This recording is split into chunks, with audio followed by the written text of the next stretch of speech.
I had no idea that this whole event was started by fans. Yeah, no, neither did I. I love that they just turned up and, you know, over the years it's become this massive event. It's just, you know, the passion for this this series of books and now the new films is really moving. People love them and they take them really to heart of all ages, and it's very hard. And it's amazing that thing where you sort of make the films in a vacuum and you're just working so hard on telling that story, and then when you get to come to something like this you forget how treasured the characters are and Jo's sort of how treasured her imagination is. So it's absolutely extraordinary today. Up to the very day, it seemed like a, you know, okay, I read it in the script and took it sort of in my stride, but on the day, stepping into specifically the classroom in which I teach was, if I'm honest, really quite overwhelming.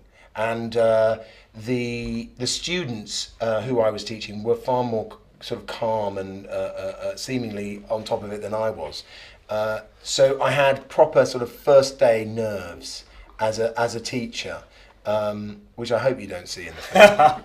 But it was wonderful. And of course, Hogwarts actually in reality is created in different places. So there's a location out near Bath. There are sets that they build, and so in a way, what's really wonderful is a reminder that Hogwarts is this sort of, it belongs in our fantasy. It belongs, you know, we create it, and so for me to see it in the trailer is just as exciting as it is for everyone else. I was a bit upset that young Newt gets to go, so lovely Josh, who plays the younger version of me, got to go, but I didn't, so I may have stolen into the sets just to go and hang around, just to linger.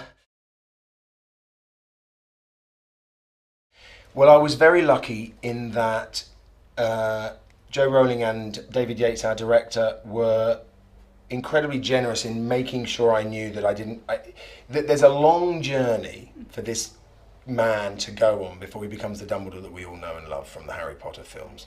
And a lot of the storylines that are hinted at in the books, in the Harry Potter books, are still very much alive in him. So it was a challenge, but it was a thrill.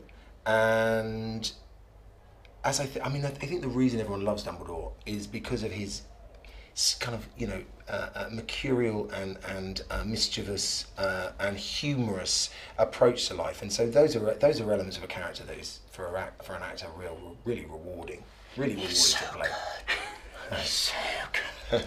He's got that down pat. The mercurial thing.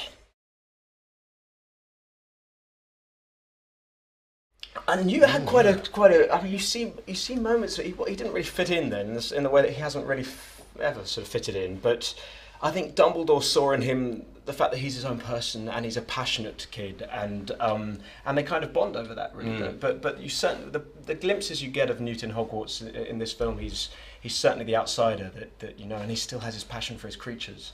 There's a lovely scene which.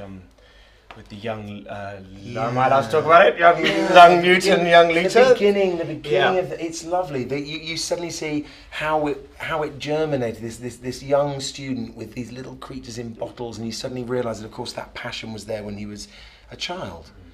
He learned from his mum. His mum bred hippogriffs. Yeah. Is that where it comes from? Yeah. Oh. You all want to go there. Yeah. Who wouldn't? It's the sort of fantasy school, isn't it?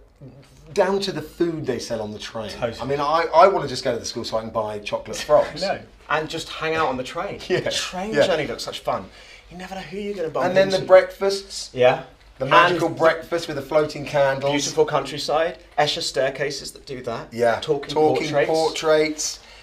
Oh, and there are classes apparently, but anyway. But other than classes. Just learning to transfigurate. You don't have to do physics.